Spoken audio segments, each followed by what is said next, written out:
ويلا بقى ندوق الدرع. بديت جاي من هيك معلم لو سمحت. دخلنا على سوق الحميدية.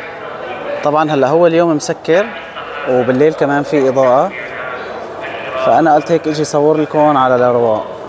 وهلا نحن بسوق الحميدية، طبعا رايح باتجاه المسجد الأموي إن شاء الله. الحلو إنه وين ما بتمشوا هون بتلاقوا الأمن العام، الحمد لله الله يعطيهم العافية. من هون أول شيء بيجي عندك بقداش، لازم تجي تجربه إجباري يعني. بعدين بقى ببلش شو بتلاقي بياع تمر هندي، رح نسأله على الكاسة قد ايه سعرها وناخذ. وهي أحلى كاسة تمر هندي ب 10,000. سلمون. شرف يا قلبي. بصراحة كان التمر هندي كتير كتير طيب، الله يعطيه العافية. والحلو الزلمة وقت خلص الكاسة ضب عنده، قال عم نحكي على كب الأوساخ إنه ما بصير واحد يكب الأرض وهيك، فقال لي هي النقطة بصراحة كتير كتير مهمة ولازم فعلا الواحد يتعلمها. قال لي مثل إذا أنا مثلا ابني شافني عم كب الأرض الكاسة بده يتعلم يكبها. قلت له مزبوط.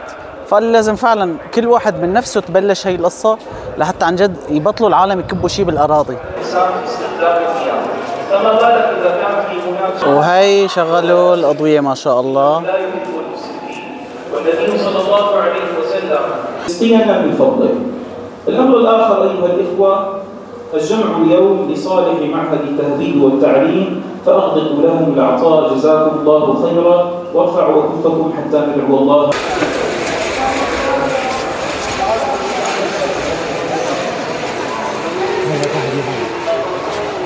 أنا وماشي بسوق الحميدية لفت نظري هذا المحل اسمه الجابي. أول ما تفوتوا بالسوق يعني أنتوا أول ما تفوتوا بتلاقوا الجامع، جنب الجامع على طول عنده هدول الشناتي اللي هيك موديلهم جلد. الأسعار بتبلش من قد إيه الأسعار قلت لي بالله؟ من 25,000 ل 250,000 سوري. هذا شو بيكون جلد؟ هذا جلد طبيعي صناعة يدوية. ما شاء الله. يعني طبعا نحن هون بدمشق معروف هذا الشيء ما شاء الله. طبعا طول ما ماشيين بتلاقوا محلات لبس، في عالم فتحت اليوم وعالم ما فتحت لانه عطلت، فالفاتحين رح صور لكم اياهم. هلا بيجي عنا بقى بقداش، هذا اجباري بس تجوا على سوق الحميدية لازم تجربوا.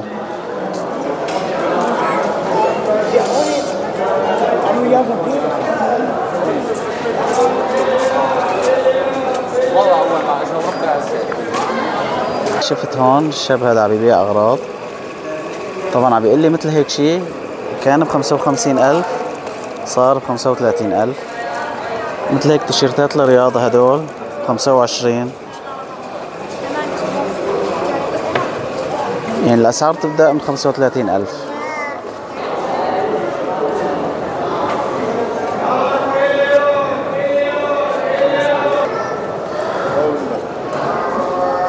ما شاء الله. السلام عليكم. قديش البليلة بالله؟ ب 10,000. أعطينا واحد لو سمحت. معلمنا أين واحد حليبي على كيفك يكون. هذا الدرع ب 10,000.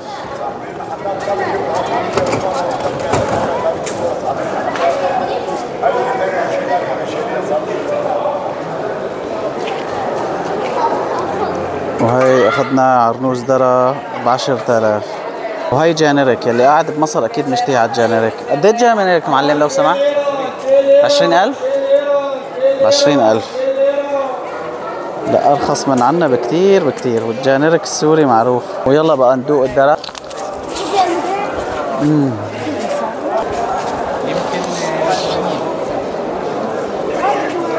لا طيب والله. اكتبوا لي سعره ب 10,000 كيف؟ طبعا ما بصير تجي على سوق الحميدية بدون ما تجرب بوظة بقداش. وهي ما شاء الله بوظة بقداش غني عن التعريف. اخره في كاميرا كمان.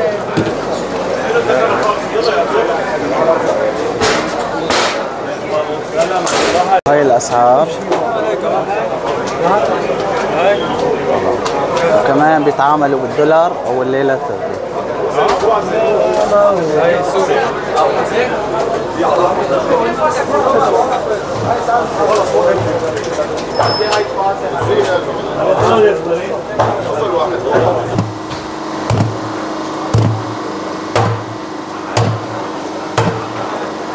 سألته شلون البوطة اللي بتكون هيك سائلة بعدين بتتجمد بالجمادة وبتتقطع هيك.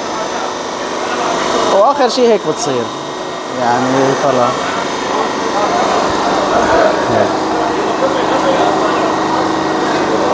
وهي اجت الكاسة سعرها 20,000. يعني انت بتقعد بالمحل وبتدفع حقها بس 20,000. طلعوا يعني بصراحة منظرة بشهي. طلعوا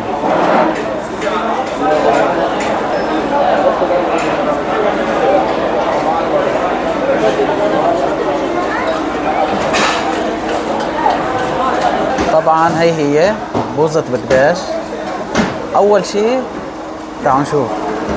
طلعوا الشطة يعني ما شاء الله الشطة لحالها شغلة. تعالوا ندوق الطعم. بسم الله.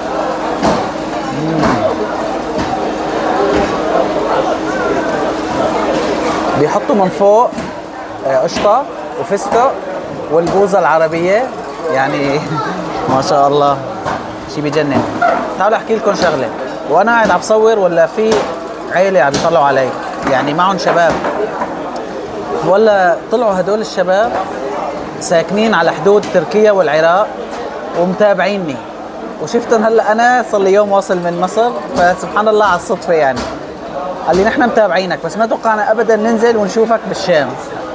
فهي على مقولة جبل مع جبل ما بيلتقي التقوا.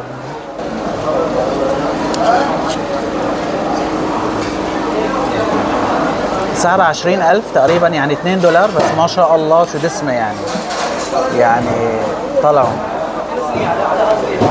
ما شاء الله عن جد يعني. هيك هي بوظة بتفتح النفس. هي شفت المتابعين الحلوين وخلصنا عند بقداش. من فوق قسم عائلي وفي تحت القسم هذا. بسأله انه ما بتاخذوا اجرة القعدة؟ قال لي لا، يعني هون القعدة مجانية، بتاخذ طلبك السعر نفس اذا بدك تاخذ برا.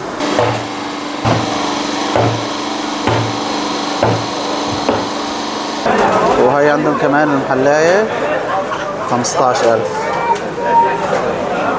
طول ما لكم ماشيين بسوق الحميدية لازم تاكلوا، يعني في درة وفي تبع الجينيريك وفي تبع التمر هندي، وبعدين بيجيكم بقداش وشو بيجينا قلت لسه لقدام ما بعرف. وهلا هون لقيت تبع البوشار.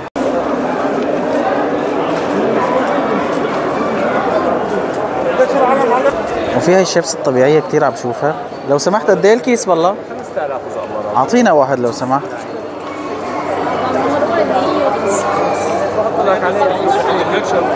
شو ما بدك؟ لا كان يطلع بيفرق علينا يعني. زورنا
لفت نظري الحجر يلي وراي. طلعوا منظره كيف النقوش ما شاء الله. يعني انا صار لي كثير اكثر من 12 سنه ما فتت لهون، فكتير فارق المكان بصراحة. أكيد أنتم مثلي متشوقين لحتى تجوا لهون، فهلا إن شاء الله تنبسطوا بالفيديو وتكون عم فرجيكم عن جد قدر الإمكان. أصلا يعني وقت تكون على أرض الواقع غير.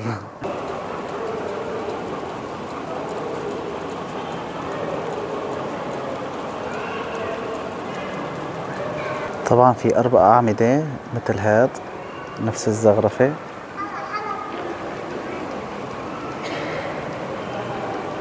هذا المنظر يلي دائما بنشوفه من برا طلعوا من جوا كيف.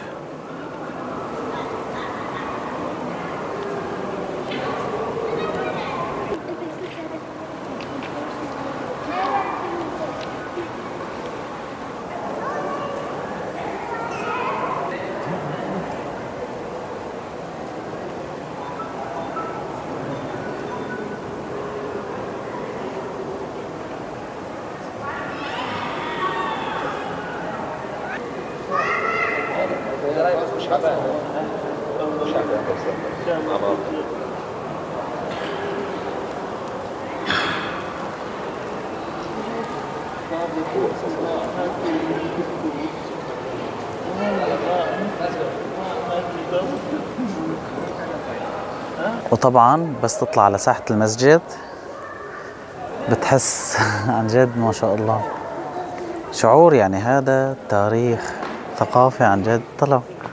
طلعوا المنظر وراي ما أحلاه.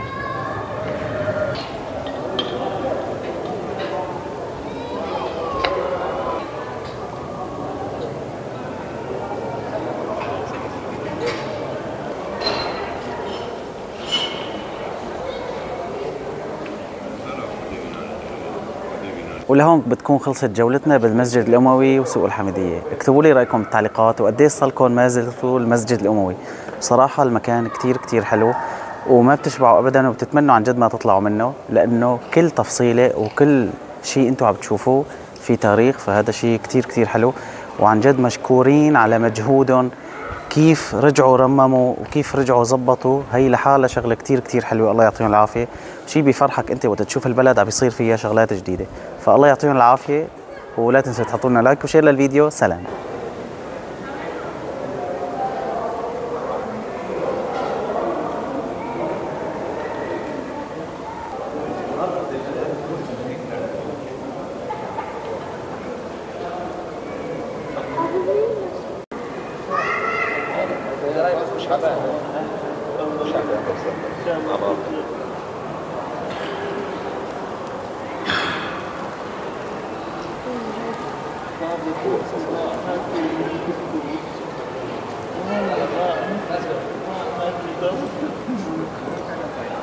هيك بتكون خلصت جولتنا. هي رحنا على سوق الحميدية والجامع الأموي، وقلت لكم شو بدكم تاكلوا إذا فتوا بسوق الحميدية. ولا تنسوا تكتبوا لي رأيكم تعليقات، وشو بتتوقعوا يكون الفيديو الجاي وين رح تكون جولاتي.